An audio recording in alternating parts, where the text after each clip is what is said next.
that you, George? Yes, go back to sleep, old girl. What time is it? Rather late, I'm afraid. Sorry I disturbed you. I don't mind. Was it successful? Oh, I believe so. Decent chap, Laidlaw. Inclined to spin a few yarns about his share of the market, but a realist when it comes to investment. My collar's too tight, Maria. You're fatter than you used to be. All these restaurant meals late into the evening. Fat doesn't get the chance to disperse. Damned repulsive observation. Can't be good for you. Where did you take him? A little place in... where was it? Anyway, nowhere special. And did poor young Nancy go along too, to make notes? Don't be silly, Maria. Well, did she? Yes, why not? You could be accused of overworking that girl.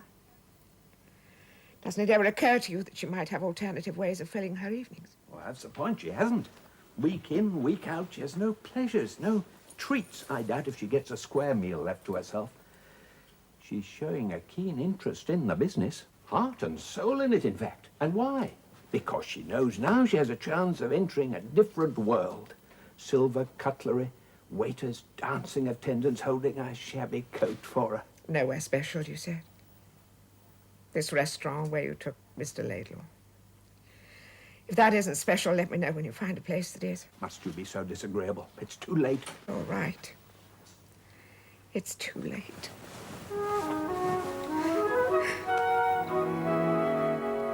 Losing you to the golf club is hard enough now. It's hard? What do you know of hardship? I've made myself responsible for your comfort and well-being, and after years of struggle, you're well provided for. I struggled too. Yet you do nothing but criticize and complain and become unreasonably jealous. You've got a lovely home, and yet you're jealous of a young woman who lives in mean, drab rooms with a scoundrel of a brother. How do you know? Know what? Where she lives. Have you been there? Inside? Oh, it's the area. They're all like that. Have you been there? Why, you took her home in a taxi once. Once or twice. Inside? Why, of course not. And how do you know it's true? She said so. Maria, the poor girl has an awful life. She's come to think of me as a friend who listens to her troubles and helps where I can. Humbug. That'll do, Maria. We were poor once. Our home was never drab. We distempered the ceilings and painted the walls. We made it seem bright. She could do the same if she tried and paid less attention to painting her face. That'll do, Maria. I must catch the 8:45. And taxes. What? Taxes? We never take taxes unless we have luggage to carry. It's not worth the expense. What has come over you? You are being regrettably awkward, Maria. I must go. Maria, Nancy is a sweet girl, and it does a fellow good to see the way she comes alive after a simple gesture of friendliness. But that's all. No real harm in it, I do assure you. It's just that when one is happy oneself, one can afford to be generous to others. The great thing is to be happy. Humbug! Edna, damnation, can nobody leave a hat alone in this place? George, how can you be such a fool?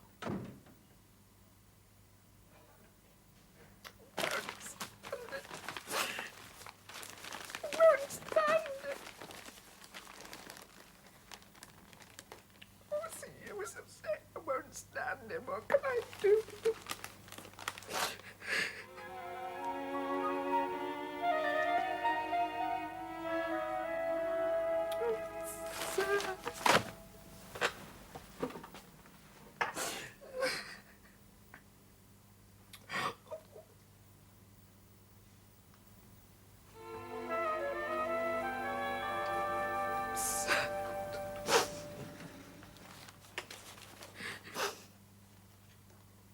Are you happy?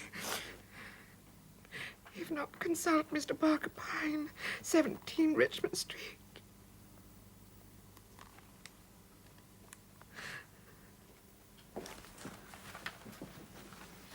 Shall I clear now? You can do what you like, Edna. I'm going out.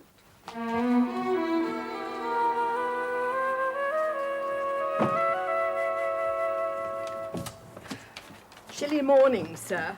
Yes, indeed. Miss Purvis not in yet. I dare say she's having trouble with her tram. Good morning, Miss Draper. Good afternoon, Nancy. Oh, Miss Draper, you are one for old jokes. Am I late? By 15 minutes. Mr. Packington's here already. Oh. Well, that's all right then. You came in answer to my advertisement, Yes. and you're not happy. But very few people are. You'd be surprised if you knew how few people are happy. Indeed. Not interesting to you, I know, but interesting to me. You see, for 35 years of my life, I've been engaged in the compiling of statistics in a government office. 35 years, Mrs. Packington. Now I'm retired, and it has occurred to me to use the experience I've gained in a novel fashion. It's all so simple. Unhappiness can be classified under 5 main headings. Only 5. No more, I assure you. Tea. And ratafia biscuits, Oh, my favourites. of course. Unhappiness is a malady, and once we know the cause of a malady, the remedy should not be impossible. You see, my dear lady, I stand in the place of a doctor. Isn't that so, Miss Lemon? Yes, just as a doctor first diagnoses a patient's disorder, then proceeds to recommend a course of treatment. Of course, there are cases where no treatment can be of any avail. If this is so, I say, frankly, I can do nothing. But if I undertake a case, Mrs. Packington, the cure is practically guaranteed. Yes, I don't think it's very likely that... On the other hand, I have been so very unhappy lately that it seemed a pity not to. I couldn't help wondering... Shall we diagnose your case? Now, the trouble concerns your husband. You've had, on the whole, I think, a happy married life. Your husband has, I think, prospered. And I think there's a young lady concerned in the case. But how... Perhaps a young lady in your husband's office. How do you know all this? Statistics. Life can seldom offer me any surprises. Apart from small elements, which again can be statistically projected. Tell me, how is he making you unhappy? Oh, you can speak freely in front of Miss Lemon. She's utterly to be trusted. I'm sure. Well, it's this girl. He pays her such attention. He takes her on the river. Well, I'm fond of going on the river myself. And I like going to the theatre, but George has always said that he was too tired to go out at night. Only now he takes her out to dance. Dancing, and comes home at 3 in the morning. 3 in the morning? I've always been a good wife to George. His clothes are always mended, he gets good meals, and the house is economically run. No extravagance, nothing wasted. Exactly. And I've never even looked at another man. Of course not. And now, when we've got on in the world and could enjoy ourselves and get about a bit, do all those things that I've always looked forward to doing, well...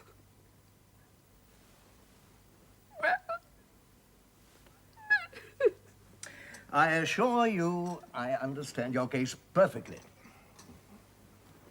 Can you do anything about it? Certainly, my dear lady, there is a cure. Oh, yes, there is a cure. What is it? You will place yourself in my hands, and the fee will be 200 guineas. 200 guineas? But you can afford to pay such a fee, Mrs. Packington. 210 pounds? You'll pay as much for an operation. And happiness is just as important as bodily health. I pay you afterwards, of course. On the contrary, you pay me in advance.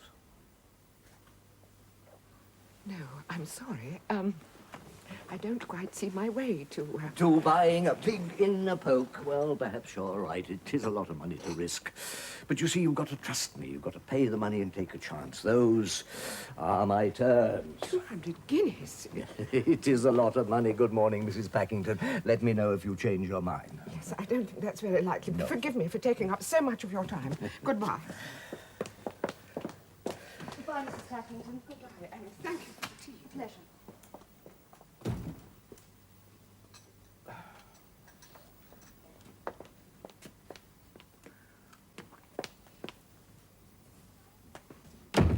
new client?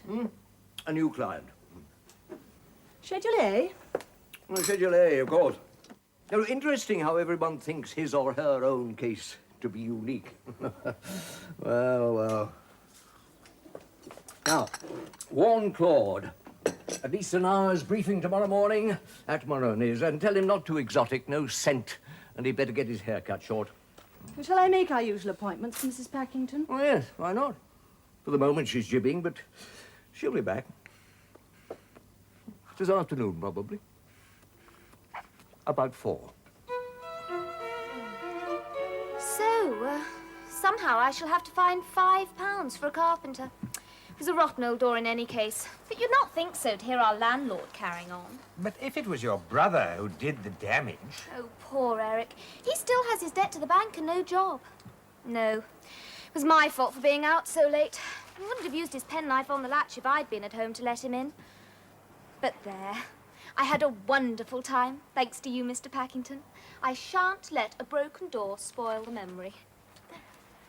I'm just a bit nervous, that's all. Nervous? Till I can afford a new one. You know, in case some crank comes walking in while I'm there alone and no lock to prevent him. Yes, of course. Nancy, tell your brother to get a really good carpenter. £10? Well, my dear child, it is my responsibility. After all, you must see that. It would never have happened if I'd got you home earlier. No, I oughtn't. I had to think about it, do you see? I don't approve of gambling, but I've never been afraid of making sensible investments. I needed a while to decide what value to place on my chances of being happy. And you're not placing a bet on an outsider, Mrs. Packington, but looking forward to reaping a good dividend. Thank you. I'm honored by your confidence. A client who cannot trust me is unlikely to benefit from treatment. And now? And now you will return home. Home? You have no important engagements tomorrow. No, well, no, it's the day we clean the brasses. Good.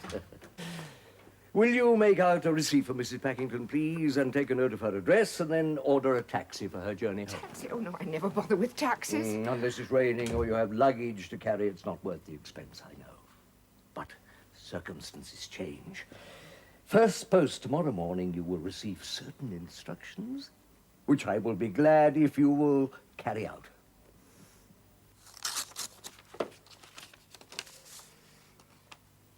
Oh, this is for you, old dear. Thank you, George.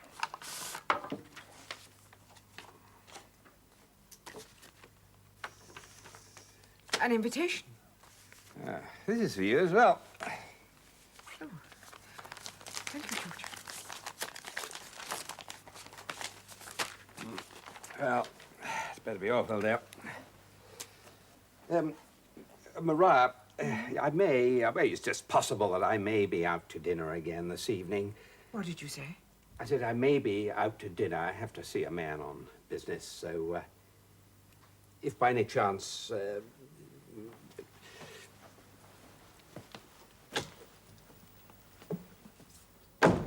Edna, good morning to you.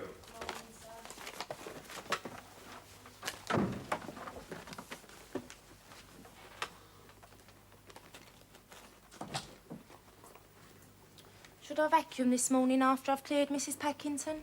You can vacuum and dust and clean the brasses. But first, would you telephone for a taxi? A taxi? Yes, I have an extremely full morning ahead. And I shall be lunching out. Well, what am I going to do with the remains of last night's beef? Throw it away.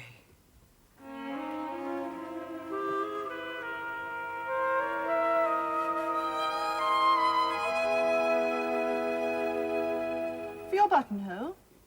For you, Miss Lemon. A late flowering rose, not yet in full bloom. Let us cherish it before the frost nips it in the bud. Claude telephoned. He wants to know which tie.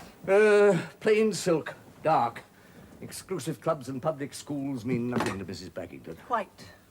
Oh, and tell him no overcoat. She'll take it upon herself to advise him to wrap up warmly.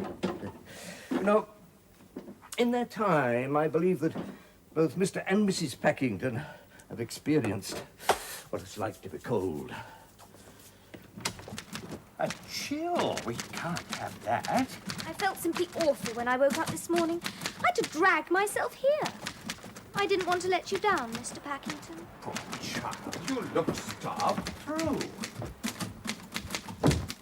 Now, Nancy, permit me to mention it, but your coat, it's thin.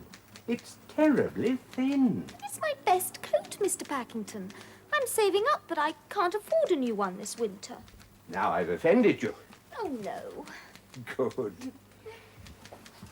Now, I want no nonsense Oh, but about Mr. this. Packington, I couldn't No, possibly no take... silly pride. Oh, thank you very much, Mr. Packington. This may not be altogether pleasant, madam, but we need a firm jawline, don't we? Actually, it's quite relaxing. Well, then we can let our eyelids close ever so gently, because we shall have to spend 10 minutes on our fine crow's feet. The steam was relaxing. And how it opened our pores, madam. How it opened our pores. Such neglect. This should have been taken in hand years ago. However, it's not too late. These little frown lines. Just a modicum of attention once a fortnight, and we must never allow ourselves to frown. You see, I knit. I knit a lot.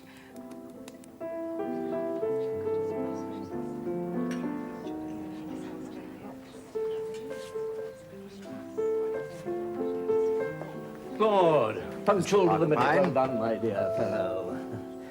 Appearance excellent, except for, what is it? Oh, the centre parting. You know, that's a style guaranteed to unnerve the timorous. I've time to change it. Oh, yes, indeed, although I have an extensive amount of data for you to absorb and use with your customary skill. Come and have a drink. Our subject may well be late. She has much to occupy her this morning. 2 pinchins, please. Now, with this client, you could start with hardship. You know, a sad childhood, maybe. Draw her out, Claude. She was extensively concerned with her husband's business once, but now she remains at home, harassed by a servant she doesn't need. Oh, for the first time in her life, thank you, Maria Packington has the leisure for a little frivolity. This isn't a typical Schedule A, is it? My dear Claude, it's a perfect example. Oh. Cheers. There, madam. Almost ready. No need to worry. Our receptionist has ordered a taxi to whisk you to Elysee Modes. But when dear Miss Lemon makes appointments for her friends, they always go on from here to Elysee Modes, Monsieur Maurice. I trust madam wouldn't dream of patronizing anyone else. Well, actually, Of course not, madam. Monsieur Maurice has infallible instinct.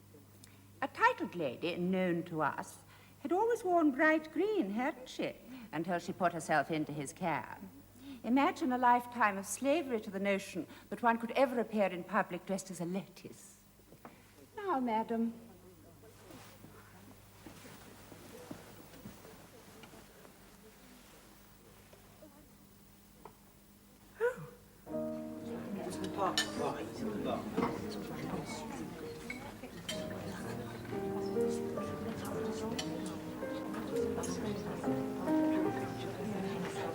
Mrs. Packington, I'm delighted to see you, as would be every man of good taste. You look charming. Thank you.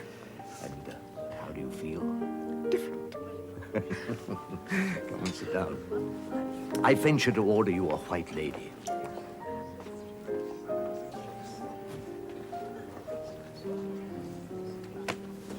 Well. Now, listen carefully to me, my dear.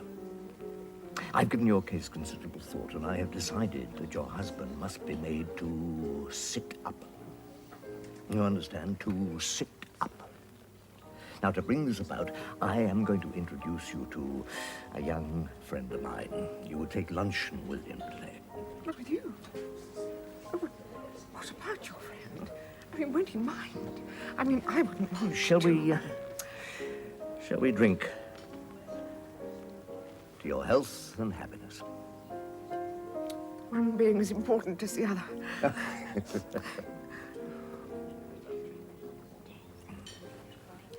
I'm not used to cocktails. I'm not used to any of this. Trust me.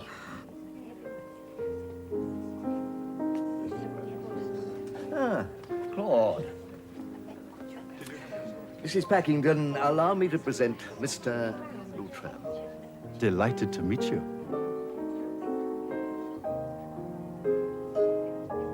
I was always a plain cook myself.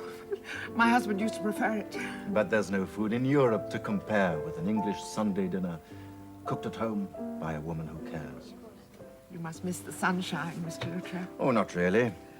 There's more romance in an English autumn, wouldn't you say? I expect it's very nice in the south of France, though. Well, yes. But the sight of trees in a London square, their leaves turning bronze, drifting down, rustling along the pavements, and that hint of mist in the morning, I wouldn't exchange that for all the delights of the Riviera. I know what you mean.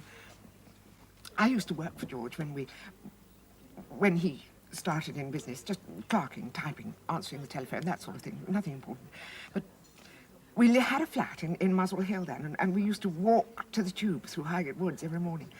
And there were squirrels in the trees. Always squirrels playing. It was a good beginning to the day. Did you enjoy being a businesswoman?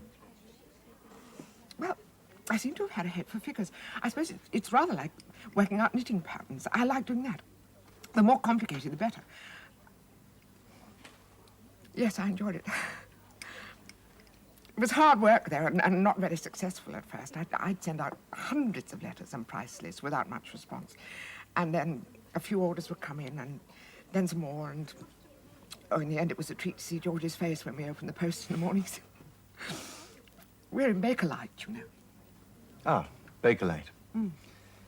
Mainly domestic goods. No more, Mr. Luttrell, thank you. And then we moved into a bigger house, and George felt that, well, it wasn't quite right for a man in his position to have a wife at work, and so... So now you're free to enjoy yourself. Yes, I suppose I am. Splendid. Are you fond of dancing? I used to be. Do you know the Aphrodite? No, we seldom go out anywhere nowadays. My husband doesn't care to go out in the evenings. Then I must take you there. Oh, don't be absurd, Mr. Luttrell. Mr. Packington couldn't be so unkind as to keep you at home. Well, you must tell him. Women don't tolerate male jealousy these days. Jealousy doesn't come... What? The Aphrodite. There's a marvelous dance band. When should we go? It's a nightclub. One of the best. Tomorrow? Well, my husband may not...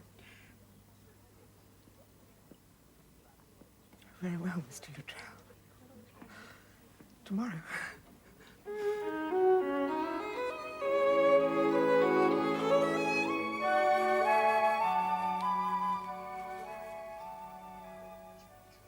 Mariah, it's just Would it be possible that I met... convenient if I'm sorry, dear. You were going to say. No, after you, oh dear. Well, I was just wondering about your evening arrangements. I know you'll think it's ridiculous, but I wondered if you'd mind. Yes, I do. I do mind, Mariah. If a wife has nothing better to do than keep checking up on a fella, then I suggest she takes up a useful hobby. George! Keep her thoughts occupied and put a stop to these damnable suspicions.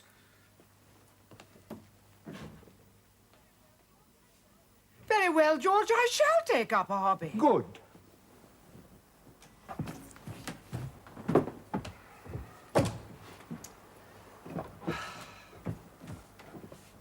Your mail, sir. And a young man brought this for you. Miss Purvis's brother, he said.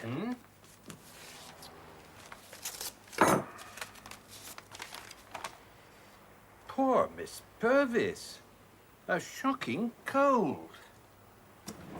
I saw this coming on, Miss Draper. We've been overworking the poor girl. Do you think perhaps a few dozen roses? £10 for a carpenter, 15 for a new coat. That makes 25 quid in 3 days. What shall we do with it, Eric? There's a very classy Gigi running in the 2:30 at York on Saturday. What you got in mind for next week? Oh, I thought perhaps, burst pipes. Who's a clever girl, then? Oh, Eric.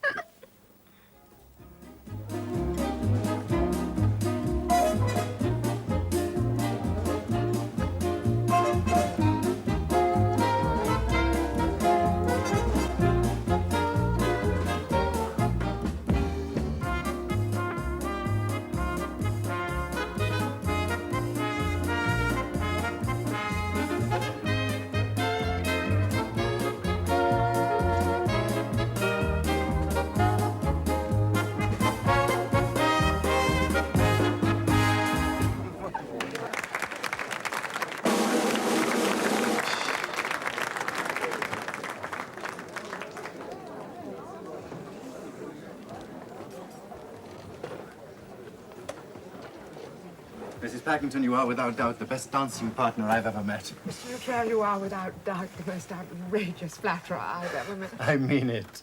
I'm no expert. I'm simply following you. How charming you look. That really is a most attractive gown. Yes, isn't it? This morning it simply arrived on approval. We approve. We do. Although I doubt if my husband will when he sees the bill. Mr. Luttrell, you're being very kind to me. I know Mr. Parker Pine must have arranged it, but thank you. The pleasure's all mine, Mrs. Packington.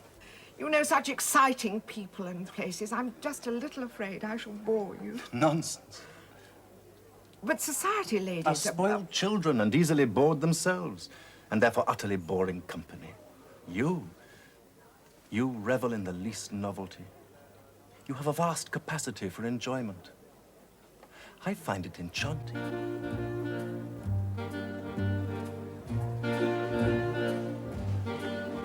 Shall we dance?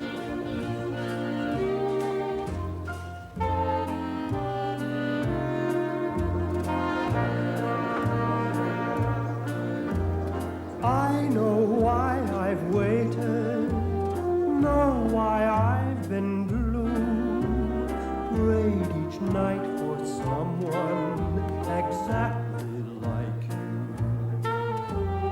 Why should we spend money on a show or two?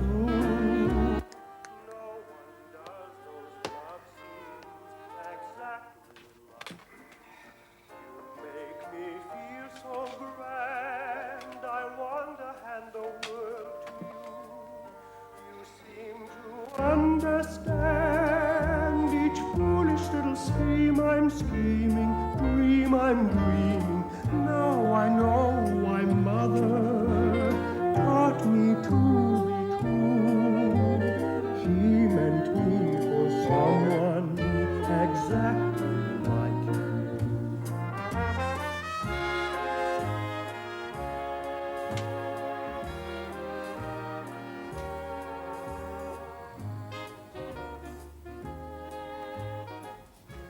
Will you, Maria? Yes, dear. Go back to sleep. What time is it? Quite late, I'm afraid. Sorry I disturbed you. Where have you been? You told me to take up a hobby, George. Yes. Mrs. Packington, she says as I shall have her breakfast in bed on a tray this morning, sir. What with her deciding on a lie-in, like a proper respectable lady in a book.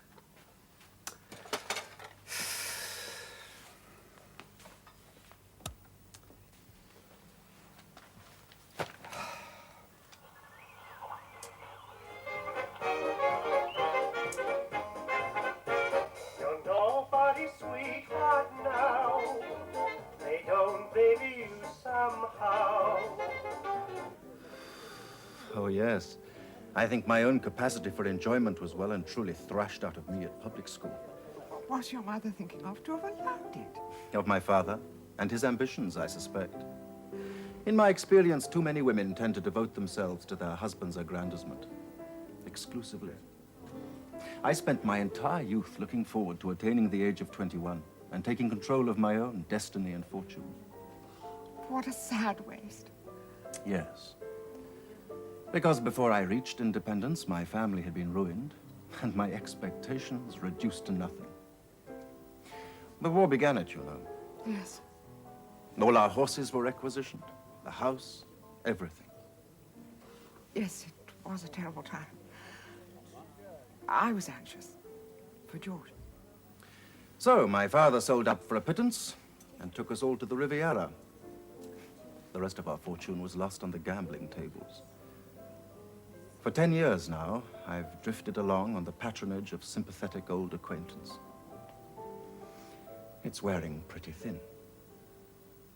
I can tell you, Mrs. Packington, strictly entre nous, I've often felt so despondent I've thought of ending it all. Oh, no. No, you must never think like that. But now, meeting someone so eager to enjoy life, well, you make me ashamed of the notion. I should think so, indeed. This report is all very well, Claude, but we did expect it first thing, and it is now nearly 5 to 11. He overslept. Typical. What? If you think it's an appropriate moment, a small tribute, nothing too absurd, then let us know your plans. Good luck. Really, Miss Lemon, what has luck to do with anything? They have been lucky with the weather. Any caprices capable of being turned to advantage. It's easier to prolong a luncheon engagement on a fine afternoon. Yesterday, the lady expressed a desire to go to Kew. Kew Gardens? And an art gallery. And dancing until the small hours. No wonder you overslept. Does it occur to you, Miss Lemon, that Claude seems to be bringing total concentration to this assignment? I think he's enjoying it. Yes, the thought had occurred to me. Boom, boom, ba-dum, ba-dum. Maria. Hello, Claude. Goodness, your hands are cold. Sit down. I've ordered some tea. Lovely. Did you come without an overcoat? It seemed a bright afternoon. It always does when I'm meeting you. That's a charming compliment, but not worth catching cold for. Oh, a small tribute. Gilding the lily, of course. In my case, I think it's more like gilding the gingerbread, but let that pass. Oh, how pretty. I haven't a brooch or anything. Oh, I say, do you think you could possibly find the lady a pin? A pin? Yes, sir. I expect so.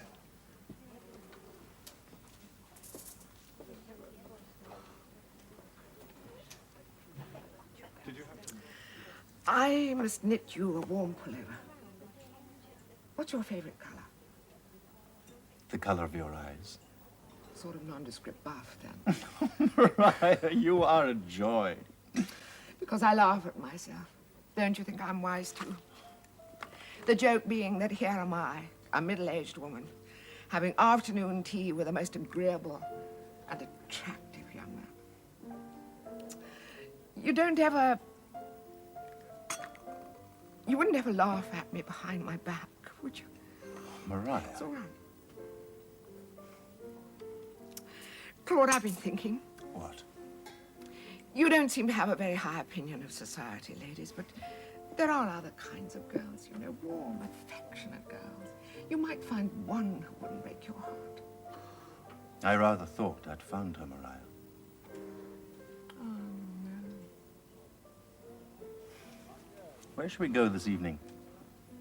Wherever you like. The Aphrodite. You're only saying that because you know I love it. No. No, it's selfishness, really. I want what makes you happy. The lady's pin, sir. Oh, What service. wonderfully Magnificent. Thank you.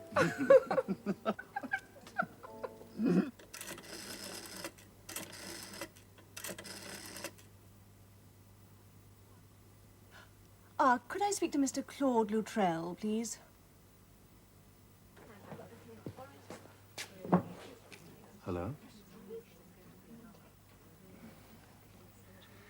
Does it have to be tonight? Mr. Parker Pine's sense of timing is impeccable. Damn him. All right, the Aphrodite. The Aphrodite. Oh, how very convenient. Shall I get the manager? If you would be so kind. Claude doesn't sound at all happy. Do you think he could be trying to spin this one out? Oh, that would be creating a precedent. Precedents do occur. Mr. Cornelius, please. And it's very annoying when they do. Mr. The Parker whole Pine. statistical basis has to be recalculated. Let's hope you're being unduly pessimistic, Miss Lamont. I have Mr. Parker Pine for you. Who? Mr. Cornelius. Ah, Corny. Yes. All well? Good. Look, I think it's time for a membership drive.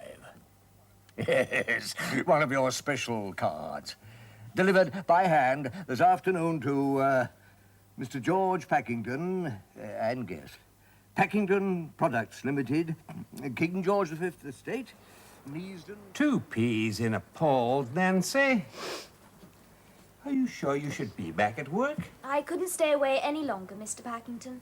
Well, we must do something about getting the roses back into those pretty cheeks. Cheer you up. Do you think you could enjoy the company of an old buffer again this evening? Expect so. Oh, I mean, I've told you, Mr. Packington. You don't seem a bit old to me. Then here is a heaven-sent opportunity. It arrived this afternoon. The Aphrodite. Some nightclub looking for new members. Mr. George Packington and guest. How did they get your name? One is known, you know, Nancy. Sounds rather jolly. You won't have been anywhere like it, I'll be bound. What do you say? No. I'm sure it's much too smart for me, Mr. Packington. Why, I haven't a dress fit to wear.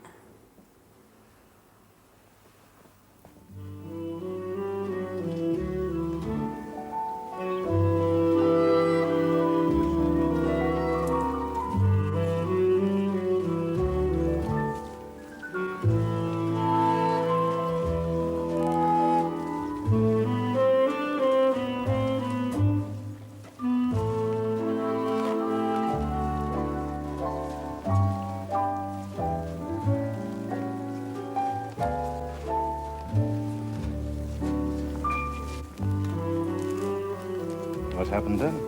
My husband's here. With that girl? Yes. You want to sit down? No.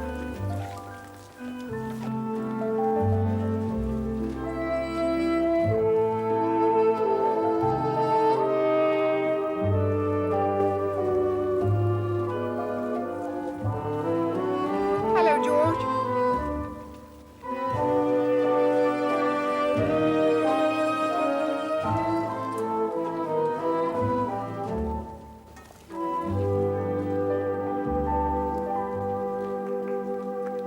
I should like to sit down now, please.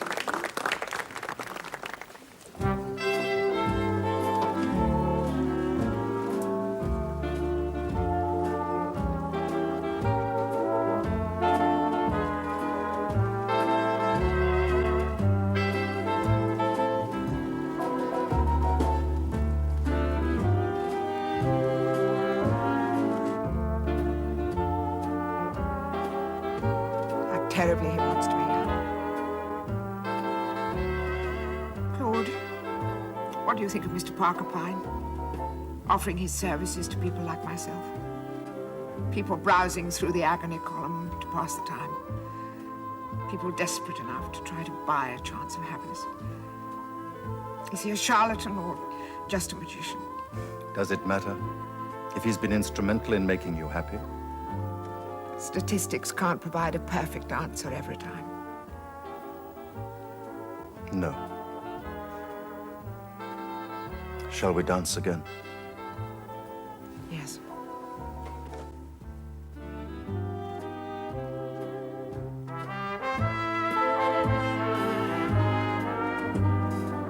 We've played the game of stay away, but it costs more than I can pay. Without you, I can't make my way. I surrender, dear. When stars appear and shadows fall, why then you'll hear my poor heart call. You, my love, my life, my all, I surrender, dear.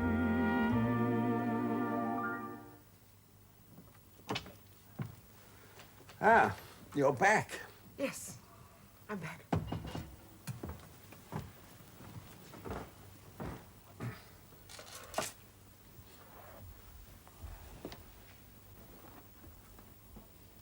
Rather odd, meeting you. Yes, wasn't it? I thought it would be a kindness to take that girl somewhere. She's been having a bad time at home, and I thought, well, a kindness, you know.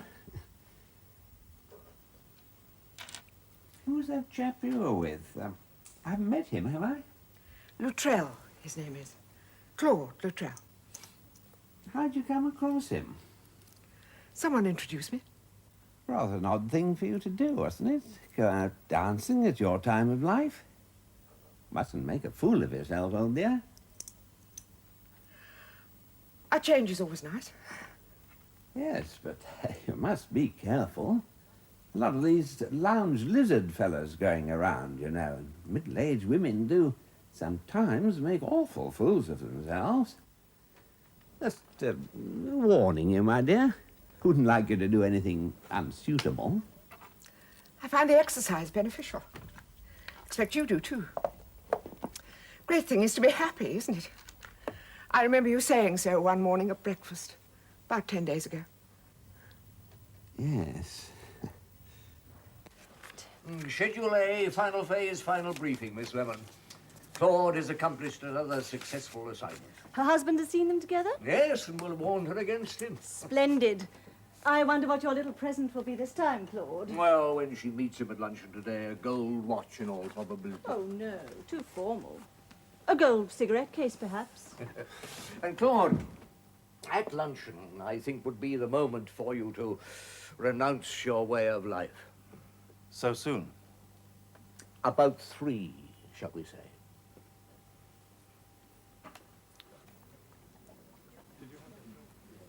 For me? Yes.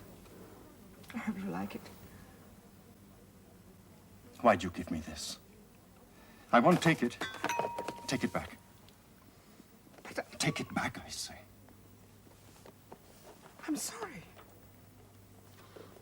You think I'm just a gigolo, don't you?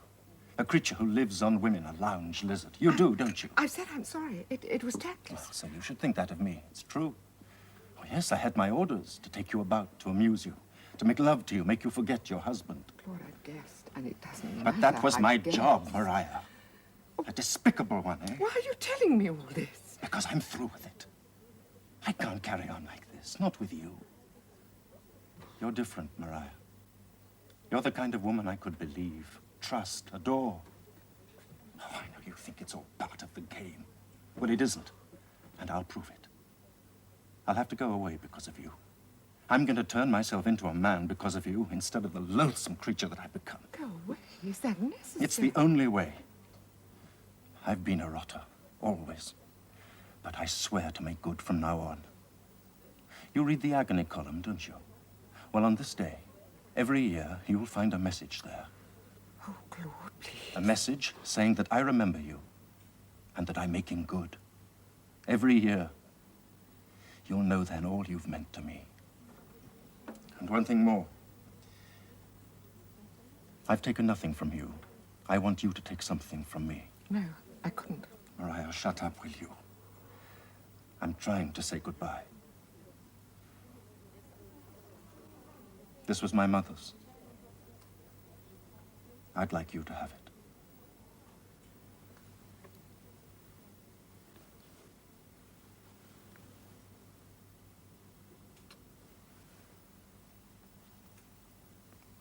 Goodbye, Mariah.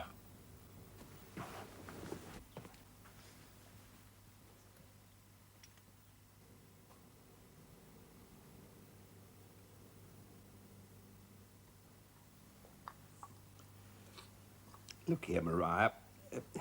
About that girl. Yes, dear? I never meant to upset you, you know, about her.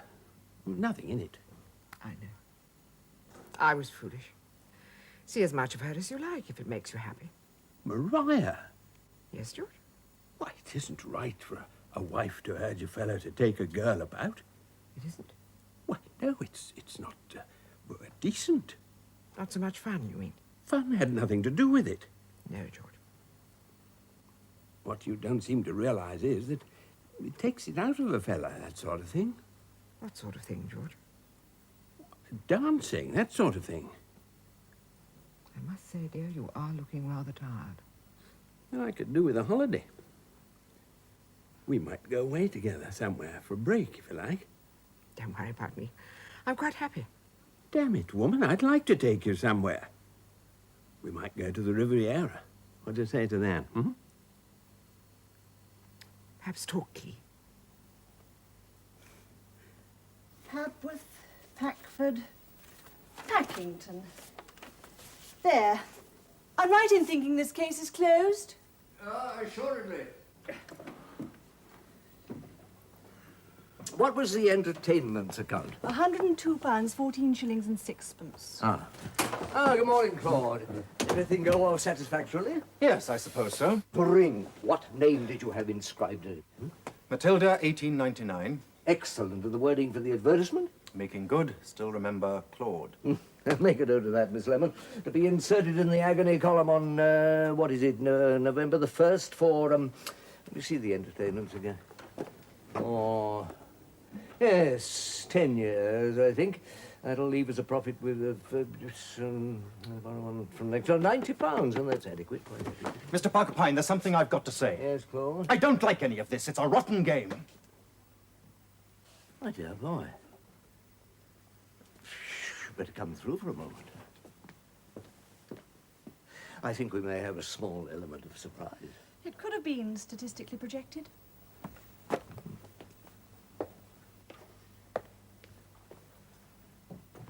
Well, Claude? That was a decent woman. A good sort. Telling her all those lies. Filling her up with the usual sob stuff. Well, I've had enough. It makes me sick. Dear me, I don't recall your conscience ever troubling you before. You've had a splendidly notorious career. Well, I'm beginning to feel differently about it all.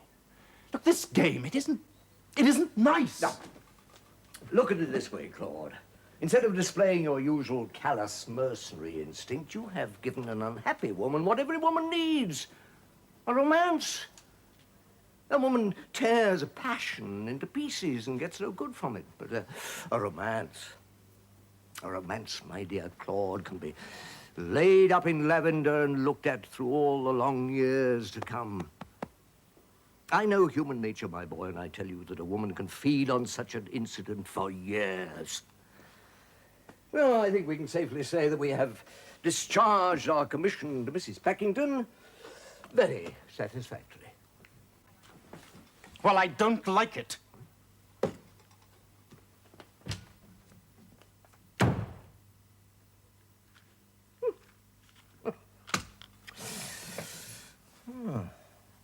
Interesting vestiges of conscience noticeable in hardened lounge lizard. Note, study developments.